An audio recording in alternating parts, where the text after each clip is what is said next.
Hi everyone, and I'm Venkat. I'm the co-founder of Luma World.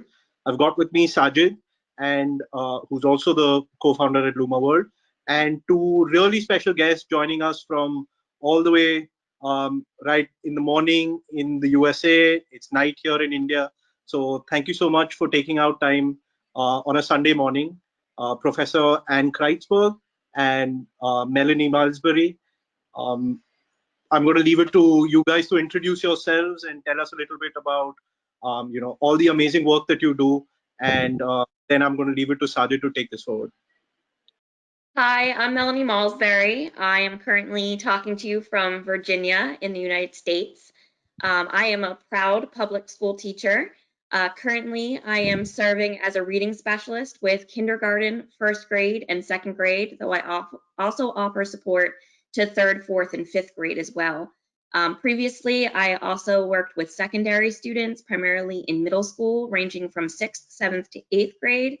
And I've worked with students who have been served in the general education setting, the collaborative setting, and I've also served with students who have been identified with higher special needs and need extra additional supports.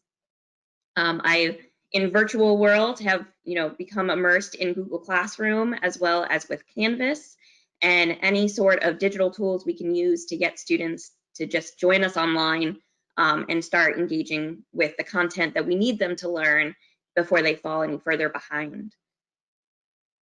That's amazing. We're really happy to have all your inputs coming in and learning a little bit more about how education, which direction education's headed, and how games can really benefit children of all ages. Professor Anne? Well, speaking of children of all ages, I'm on the opposite spectrum. I've done adult learning, and to just, keep the story as short as possible, I was an executive. I started my career as an executive for the New York State Division of Human Rights. So I'm back from the days of the civil rights movement, affirmative action, and diversity, and helped write the enforcement regulations for that. Moved on to the corporate sector, where I was a VP of among the top 5 property casualty insurance companies in the world, where I brought a lot of what was then called bleeding edge practices for anything from non-traditional work settings to learning to holding supervisors and managers more accountable for increasing the value of the people who work for them, and how to make the workplace a place where people actually can be given what they need to do their best work, be valued and recognized for that. So I was part of the learning and development organization for a bit of time to help them get started, and that's when I was first introduced to the idea of incorporating gaming or interactivity in various types into the workforce. And from there, I moved into since 1995, I've been doing consulting in various areas. I've been fortunate in my career to be able to do that in areas that I'm interested in, and that has led me a lot toward technology and moving on toward the impact of AI and all kinds of things of the future. And how people can learn and get the information they need just in time, not in a classroom where they really can't really relate to it until the event happens further down the road. So I was very heavily involved in developing interactive tools where you could embed just-in-time learning, which in the adult world wouldn't be viewed as a game, and yet from our perspective as gamers, it really is. And finally, I have a bachelor's in management, French and Hebrew, and a master's degree in management, and I taught for 10 years in Wharton's exec ed program. I taught business strategy there. So I've had a long career, and it's still growing, and I love it. So This is thank you for having me. this is truly amazing. Like, to the viewers all around the world right now, we have so much of educational experience in this panel right now. It's mind blowing, right? Yeah. So I'm gonna, because Melanie and Professor Anne, you have tremendous experience in education. Is there a history that you know of, when gaming was used as part of education or training? And according to you, has it worked? Does it work? I can talk as a student for sure. I mean, when I was a student, there were games in the classroom. You know, one of the things that teachers would have us do at the end of a unit of study was create a board game. And what a great activity, because you would be able to actually demonstrate what content was important, what content needs to be reviewed. And in the act of playing the games, you know, on the final day when you bring in your project and everybody gets to play, you end up being able to test also your knowledge. And so in creating the game, you ended up learning quite a bit. And in playing the game, you got to review. So when you sat down to take the test, you're like, oh yeah, I remember this. This was in so-and-so's game. And so you can think back to that actual experience of Nice. dealing with the content rather than the just writing down the notes, which doesn't help everybody. I Yeah. know now we've gotten beyond board games. There's also, you know, the virtual games, and there's, you know, some plus to that as well. But I will say that board games and the digital games are very different. And the purposes of them have become very different as well, which I'm sure we'll talk about later as we go through this conversation. I guess from my perspective, why gaming is so important from my perspective, even teaching adults, is that it brings in all of the senses. It is something that you are in the moment, in the present, engaged in. Yeah. So for those of you who are into mindfulness, as I am, it does cause you to pay attention. Yeah. And I don't know if you are like me, but sometimes when things get a bit boring, your mind tends to wander off. So from a memory point of view or an engagement point of view, I think it's extremely important. Second, it is relevant to the minute, even if it's just a question of winning. You want to learn the game, and even if it's only to win. So you have a Yeah. great motivation to stay with it. Third, it engages not only the content, but strategy, collaboration, communication, unless it's a game that you're playing like Scrabble against yourself, you know. But in a board game, typically you have other players and you're collaborating to a certain extent.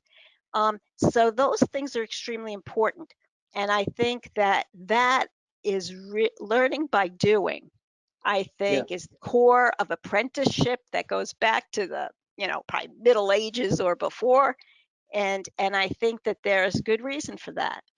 The other thing I'd like to mention is that um, the failing of most corporate education is that it isn't relevant, time relevant, and it is Yeah. not contextual. Yeah. And so, therefore, even on a corporate side, the only way I found to be successful was to create gaming situations, whether we want to call it case study or we want to call it, building or whatever, manipulatives.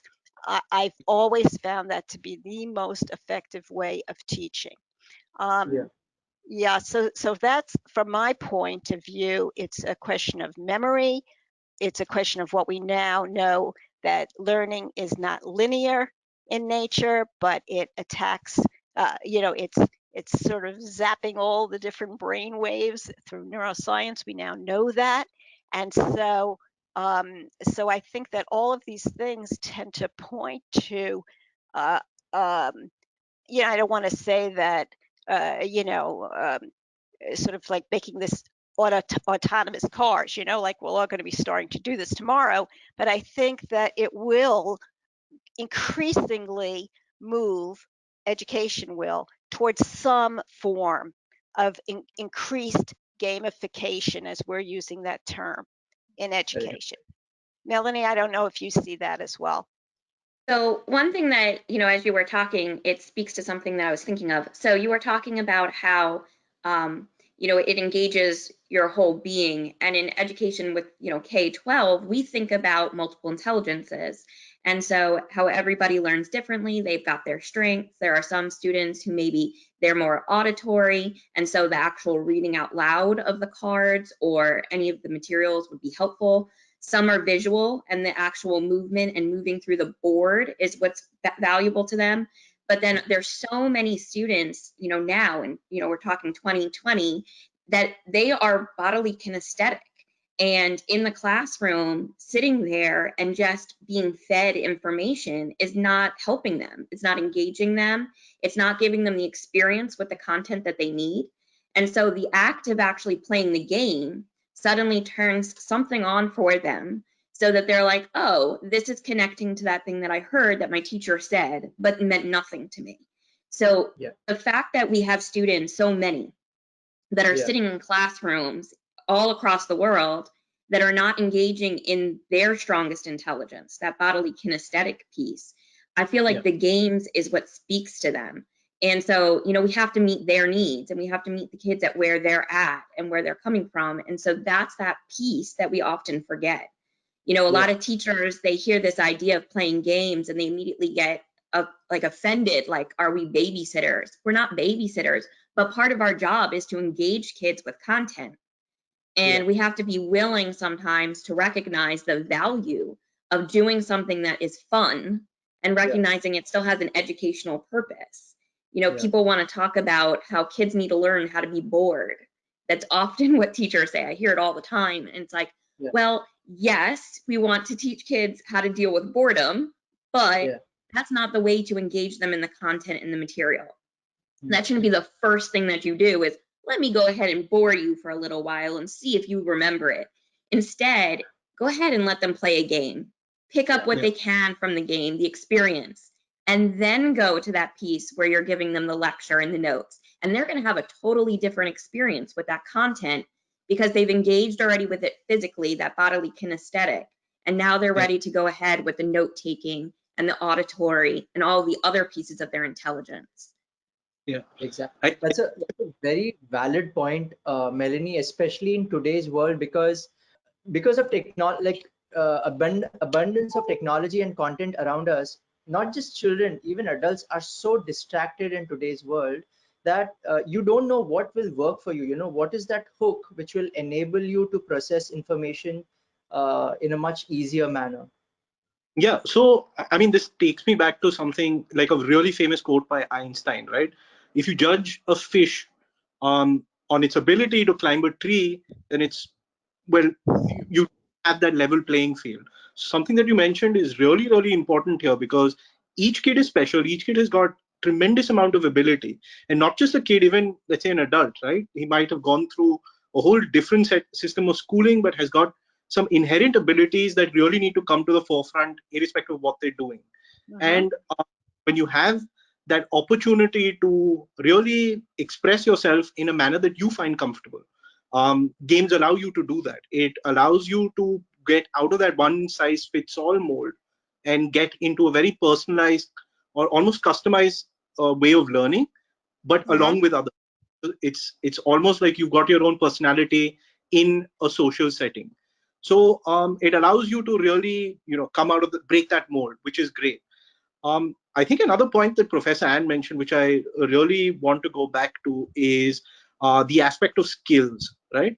How really games can bring out certain skills that might be latent in otherwise, especially when you're talking about learning and I want I want to ask you all, what do you think are the skills of the future that really need to be developed with, let's say, kids today or even the youth, and how are games going to help in that? Yeah, this is a subject that keeps me up at night. That's how concerned I am about it. And I've recently, spent quite a bit of my time being an advocate for kids at this stage, particularly because I think they're going through trauma. Just this whole experience of being in COVID, people with, there are so many of our students, even perhaps as many as 30% who, you know, are live in uncertain living conditions, whose parents don't know if they're going to be working, they're not sure where they're going to be eating, forget getting on the internet. You know, that's probably the last concern that they have. So, you know, this really disturbs me, because this is going to put the most vulnerable kids even further behind, which Melanie kind of alluded to as well.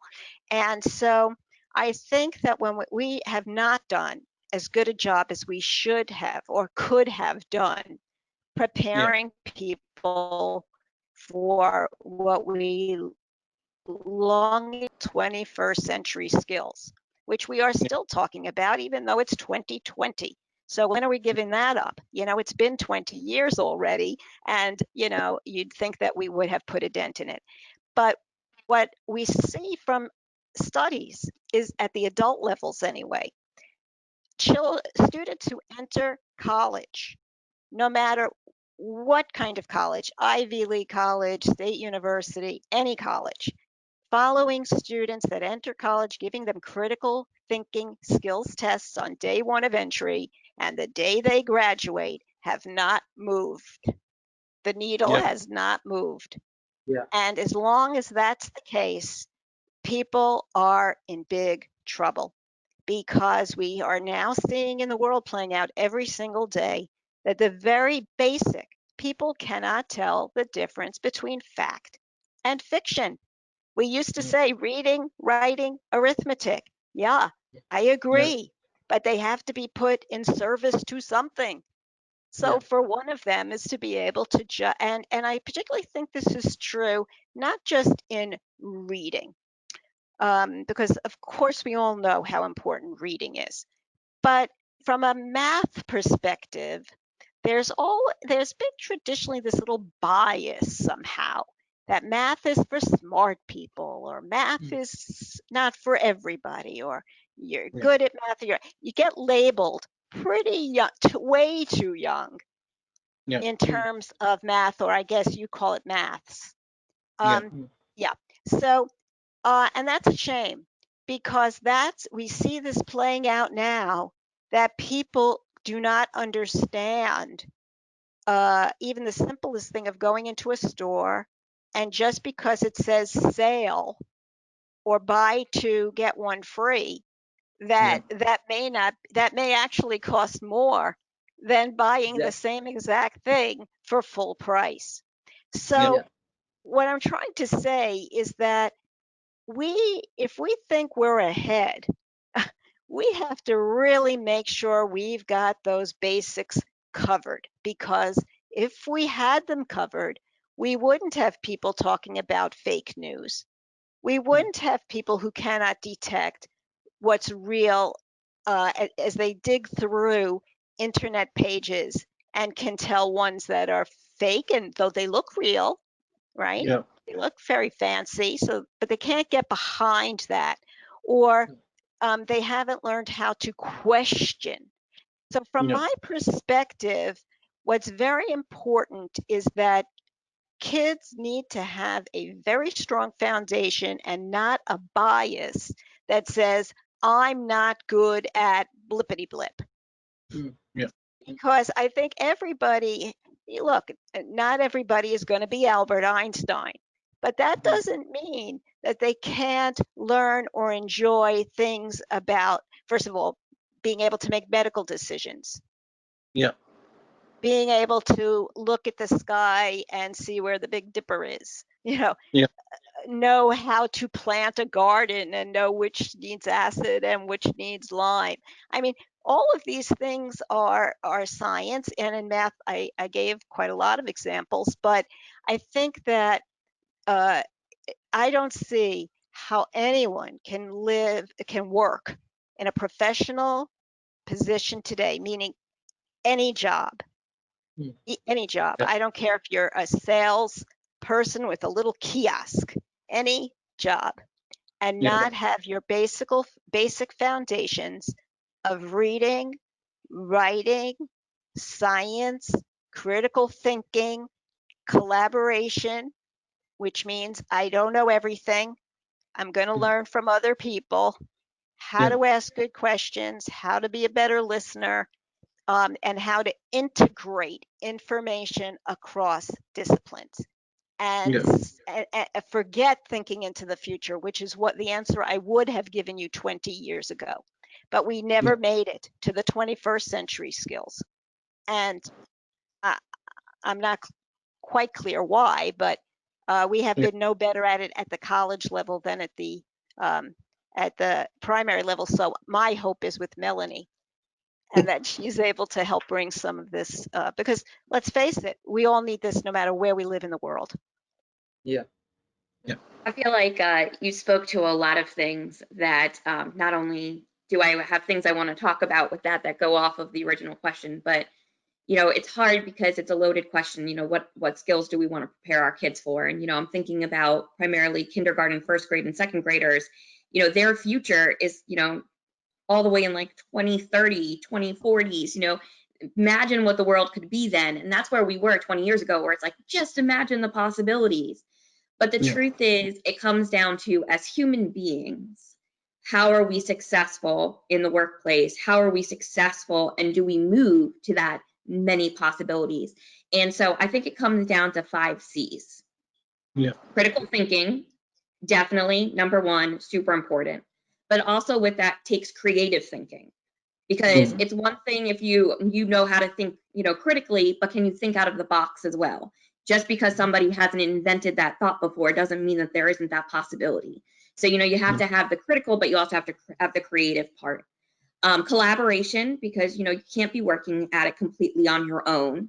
Though I will say there are times where students also have to understand, or, just people in general have to understand how to look inward and even collaborate with themselves and have this moment of connecting from a previous experience or a previous thought, and being able connecting it to a totally different topic that they maybe thought that would not be usable for.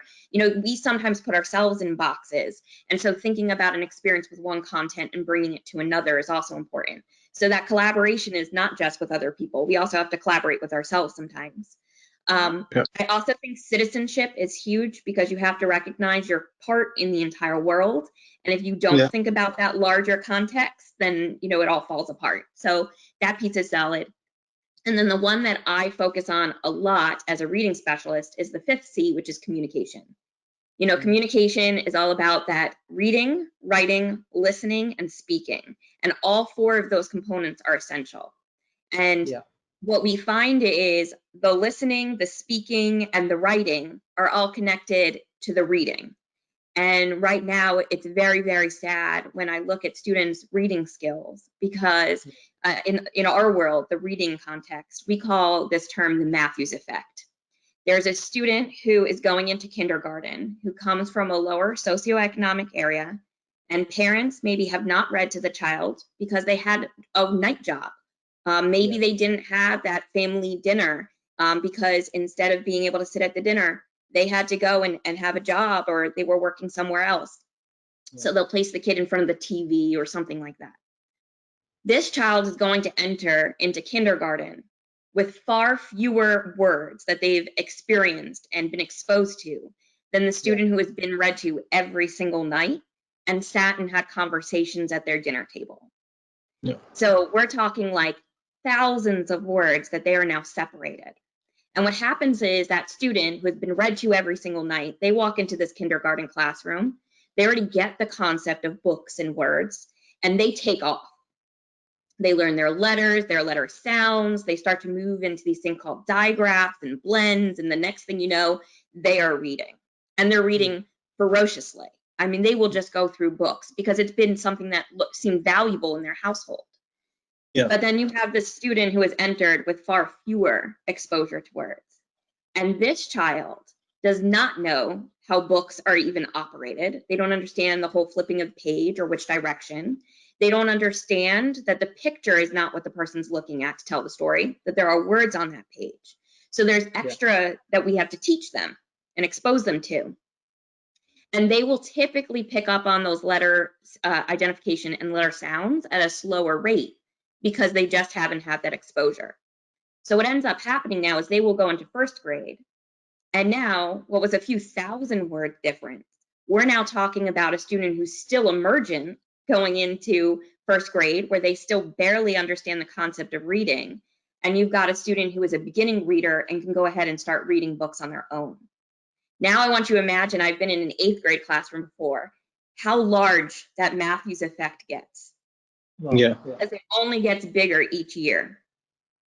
So for me, it's hard. I come back to communication all the time because that's, where my heart is. I really want to help with this reading piece, because if we Yeah. get them reading, their writing will be stronger. And if we get their writing to be stronger, then their communication skills of the speaking and listening to people will get stronger.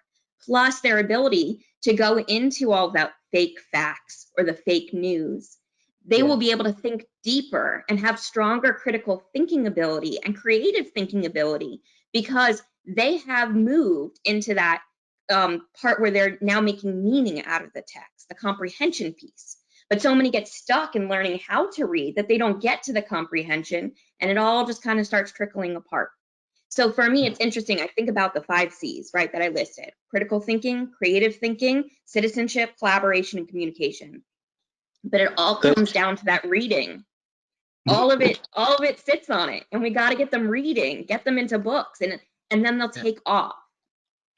And it's so funny because and I'm so glad you brought that up, Melanie, because one of the things that I teach adults is critical thinking, and I've developed some tools for that are not the same ones that we've always used, because I found that most of the tools that we've used for problem solving assume that the brain thinks linearly about in terms of information. We find something out, we identify the 5 sources, we know those sources are true, we then quickly eliminate, and we get the answer.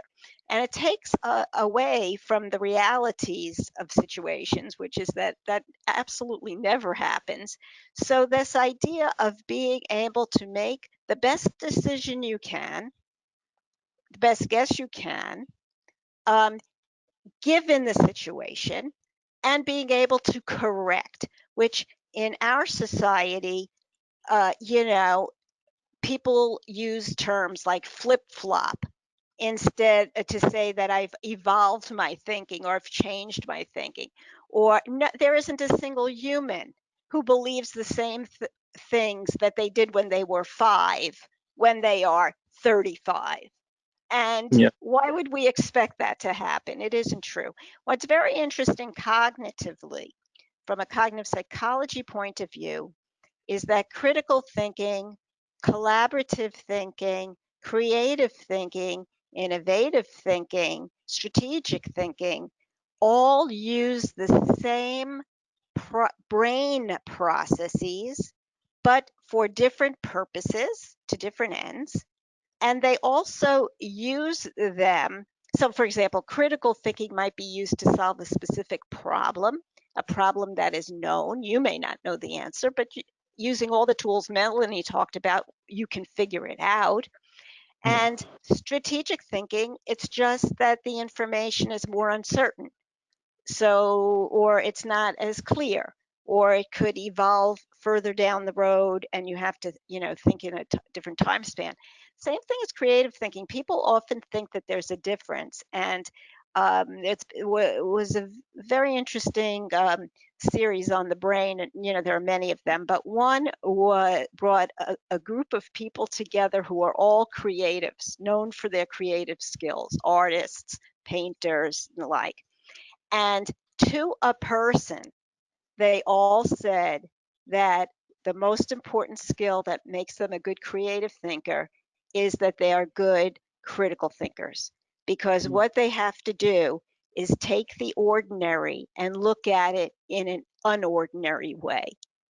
Yeah. So I think that this goes very deep, and I think the same thing, what makes math even harder is that it's more abstract. which is why this gaming and manipulatives is so much more important, because it's really hard when somebody talks about petabytes, let alone, 10 plus Yeah. 10 or multiplication facts or what have you. So, that's very, it's not tangible. And how many parents, as Melanie was saying, those who don't read certainly don't do math problems at work, sitting around the dinner table. So it just becomes the same sort of issue. At least that's my thinking. I don't know, Melanie, what your thinking Well, is. I think that's true. And I think what you're touching on is something called metacognition. And it's a very, very difficult thing for children to do. It's a very advanced skill. And some adults don't even have it. That ability to stop and to think about, what was I thinking when I made that decision? So Yeah. part of the thing that we find valuable with games is when you make a mistake, right? You're going to keep making that mistake if you don't pause and have that metacognition moment where you go, well, what did I think to make me choose that answer? And what should I have been thinking in order to choose the correct one? And that's that part of math where metacognition really comes in. What is that thinking?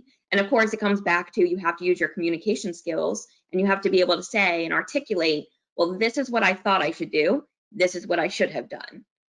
Yeah. It's Yes. gold. I'm going to pick two really important points from there, that something that Sajid and I have seen when we put our games out in front of kids, right? I think one of the first things that Melanie mentioned at the start was how kids over a period of time, because they come from different backgrounds, start to have a greater difference as they grow, just because their foundation years have not been as expected. So something really interesting that we see with our games is what it allows teachers to do, in a way, at least the few schools that we've tested this with, is, let's say we put a game out there. The teacher has the flexibility to put someone who is, let's say, in the top 1% of learners with an average learner and get them to play together. And and kids are so brilliant at this. Like, as adults, we might hold back and be really concerned about how I'm going to help someone else. But kids are so free, they're open thinkers. They don't have a problem in assisting someone in voicing their opinion, but also do it in a very healthy manner, right? If I find that a child is not doing too well, you don't need to tell a kid, help him out. A kid by nature will be like, hey, why don't you try that one out? Or, I figured that, why do you want to try that as well? And that kind of starts bridging the gap a little bit. It starts to bring kids that might have not been learning in the pace that they should be, with someone who's really picking up concepts really quick, and getting them to collaborate on that individual concept, right, or that topic. So let's say, for example, multiplication. One of the games that we have allows them to roll a dice, and based on what they get, they can really pick out cards and say, hey, I'm going to do 20 times 5, and that's 100, and I'm going to place my pawn on the spot. Sometimes kids are really good at addition and subtraction. There might be a kid who's really struggling with multiplication, and even the teacher doesn't need to come up and say, hey, that's how you do it. There could be another kid who sits there and goes like, hey, you have those two cards, do you want to try that out? Maybe if you want to get 100, do you want to try 60 and 40 and add them up instead of doing 20 times 5? Is that something that you can try out? So it really helps in bringing them together and helping each other out. The peer learning possibility increases quite a bit. And we thought that was amazing, because that was the first time that we were seeing it. So, Mel, Professor, and you've seen that Yeah, almost we're laughing. We're laughing because Melanie and I, not only in preparing for this, but at other times, we've talked about this, and maybe I don't know if it would be appropriate for her to, at this point, share her experience in the classroom with that as well, that pairing issue and how successful that is. Well, to be honest, here's the hard part. When you're in a classroom and you have 30 young children who are all struggling, it seems like they're just all floundering. And you're like, how do I help every single one of them? The reality is, there's not enough of me. I can't possibly help all 30, but what I can do is use one student's strength and match it with somebody who has a weakness there. And recognize also, if I'm not going and telling these 2 students, or maybe 3 or 4, depending on how I make my groups, that I'm grouping them for student A to be the support to the student B, what I'm going to find is not only will student A support student B, but student B is going to teach student A as well. Their confidence increases, so that means their engagement is already there. They feel a lot stronger, and there's almost like a weird placebo effect that happens for our students, where it's like magically they all of a sudden understand what I've been telling them 15 times, but now this experience, it's like, nope, they've got it. It's interesting how it happens, but we call it mixed grouping. And it's definitely a strategy that I would encourage, especially when we're encouraging gameplay, because the students, the students who struggle when they're playing games, they feel more confident. But what's also really nice is that student wants to articulate when they got something correct. They want to articulate to the rest of their group, oh, well, I knew that because this is what I did. And so it's interesting because they're having that metacognition moment, even though it's a difficult skill, because they're calling it their bragging rights. And it's an amazing moment to see, because it also gives the opportunity where it's like, well, you got the answer right, but just remember, I think that we're supposed to do this. And so we have that learning moment happening as well. Now, it's the only way when you've got 30 students struggling, it's the only way to make sure that all of them are getting the content. I mean, I'd rather have 10 extra teachers in the room than try to meet with every individual kid. It's just not going to work. So using the kids as teachers too. And that. Go ahead. I'm sorry. That's one of the reasons, Melanie, why when we design our games also we try to balance luck and strategy, because now we don't want like a learner who is much advanced or an adult to always keep winning the games. Like, of course you can apply all your strategy, but then when the weaker child or the weaker player wins, they feel so powerful, like, hey, you know what, I can also do this, and I don't have to hate maths anymore. And it's a beautiful thing to watch. And it's interesting, the stronger learner too, they get something out of it by watching their friend be successful. And especially with the young students, they don't want their friends to be upset. They don't want their friends to feel defeated. So it's interesting because you're also working on that citizenship piece and helping them to recognize that you have to have empathy for other people. You have to recognize that you can't constantly be defeating them. Instead, help them. If they're struggling, take a moment, talk it through with them, and make them feel good too, so that the game is fun for everybody. Yeah, you know what I was thinking about is you were talking about 2 things jumped out at me. One is about communication. And I think we've all had the experience when we start a project or we go to our first meeting where we're going to be talking about something and everybody's nodding that they agree. Oh, yeah, this is the problem we're on. And oh, yeah, I got it, And if you go around and actually poll all the people, because we've used the same vocabulary, and as Melanie said before, we're immediately brought back to a time that was similar, or maybe it's just the words that we use. We think we are in agreement, but then it doesn't turn out until maybe meeting 2, 3, or 4 that we all had a very different answer in mind. So you're sort of right back. So the gaming aspect of it it shortens the time, because you get that feedback so much quicker, within a game setting than you do in real life, where you can waste a month and nobody's, we're back at square one. Actually, that's a lovely point, because one thing that we've heard a lot from parents this time is that, hey, I'm not sure what my kid's learning in school, or like how I'm contributing to helping them continue that learning once they come back home. And it's more so in India, because schools have got way larger teacher to kids ratio, more rigid curriculums, curricula, sorry.